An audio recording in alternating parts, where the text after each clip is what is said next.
ನಮಸ್ಕಾರ. ಸತ್ಯ ಸರಸ್ವತಿ ಅಡುಗೆ ಮನೆಗೆ ಸ್ವಾಗತ. ನಾನು ಭಾರ್ಗವಿ. ಇವತ್ತು ಸಜ್ಜೆಯಿಂದ ದೋಸೆ ಮಾಡ್ತಿದ್ದೀನಿ.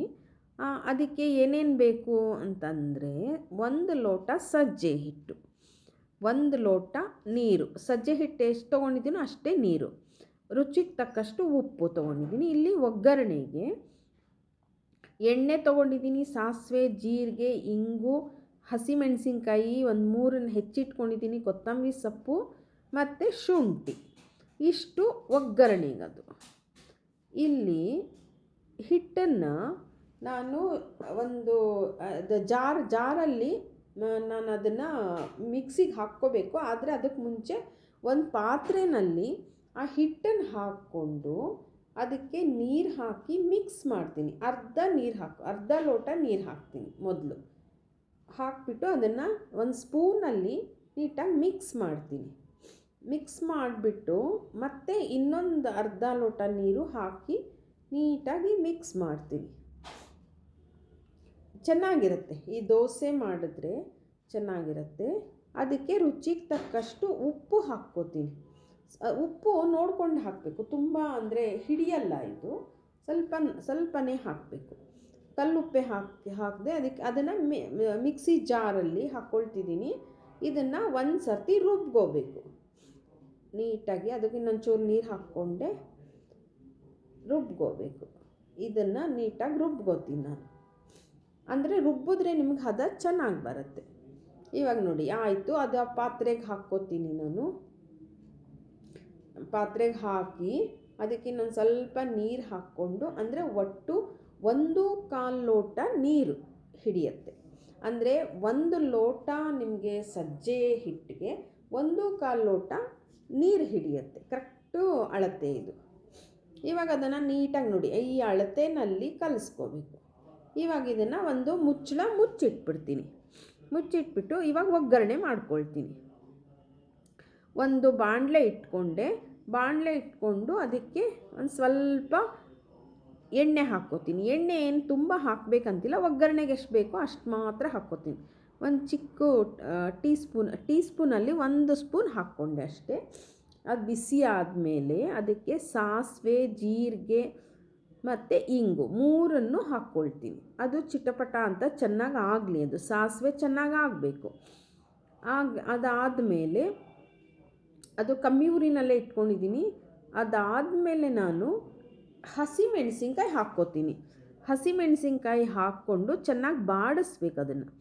ನಿಮಗೆ ಹಸಿಮೆಣಸಿನ್ಕಾಯಿ ಸ್ವಲ್ಪ ಇದು ಬಾಡಿದ್ರೆ ಚೆನ್ನಾಗಿರುತ್ತೆ. ಅದಕ್ಕೊಂದು ಸ್ವಲ್ಪ ಶುಂಠಿ ಹಾಕ್ತೀನಿ, ಒಂದು ಚಿಟಿಕೆ ಉಪ್ಪು ಹಾಕ್ತೀನಿ. ಉಪ್ಪು ಯಾಕೆ ಹಾಕೋದು ಅಂದರೆ ಘಾಟ್ ಆಗದಿರೇ ಇರಲಿ ಅಂತ.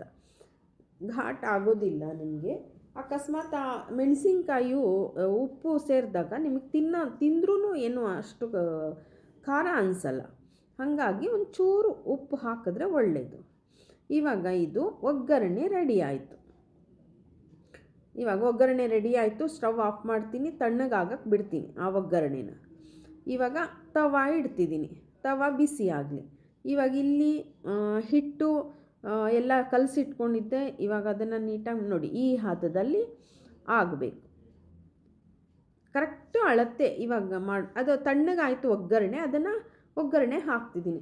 ಬಿಸಿ ಇರೋವಾಗಲೇ ಒಗ್ಗರಣೆ ಇದಕ್ಕೆ ಹಾಕಕ್ಕೆ ಹೋಗಬಾರ್ದು.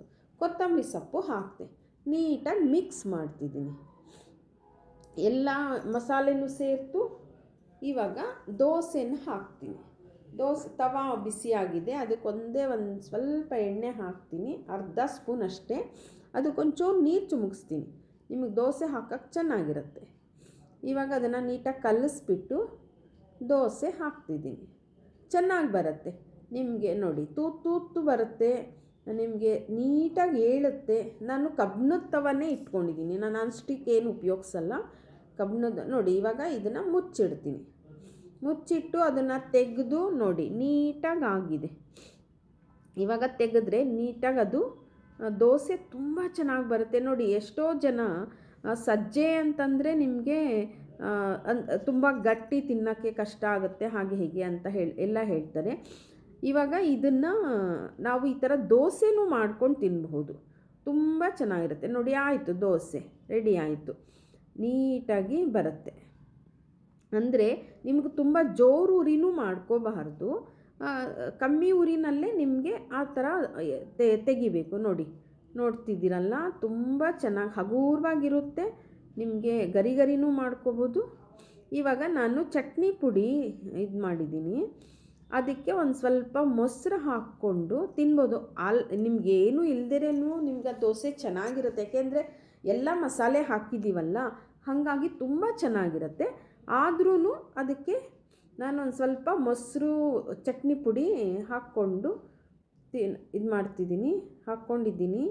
ನೋಡಿ, ತುಂಬ ಚೆನ್ನಾಗಿದೆ. ಅದ್ರ ಜೊತೆನಲ್ಲಿ ತಿನ್ನೋಕ್ಕಂತೂ ಅದ್ಭುತವಾಗಿರುತ್ತೆ, ಧಾರಾಳವಾಗಿ ತಿನ್ನಬಹುದು. ಸಜ್ಜೆಯಿಂದ ದೋಸೆನೂ, ಈ ಥರ ದೋಸೆನೂ ಮಾಡ್ಕೋಬಹುದು. ನೋಡಿ, ಸಜ್ಜೆಯಿಂದ ದೋಸೆ ಮಾಡೋದ್ನಲ್ಲ, ನಾನು ಆ ಹಿಟ್ಟು ಕಲಸಿದ್ದು ಒಗ್ಗರಣೆ ಮಾಡಿ ನಾನು ಇದು ಮಾಡೋಷ್ಟು ಟೈಮ್ ಅಷ್ಟೇ ನಾನು ನೆನೆಸಿಟ್ಟಿದ್ದು.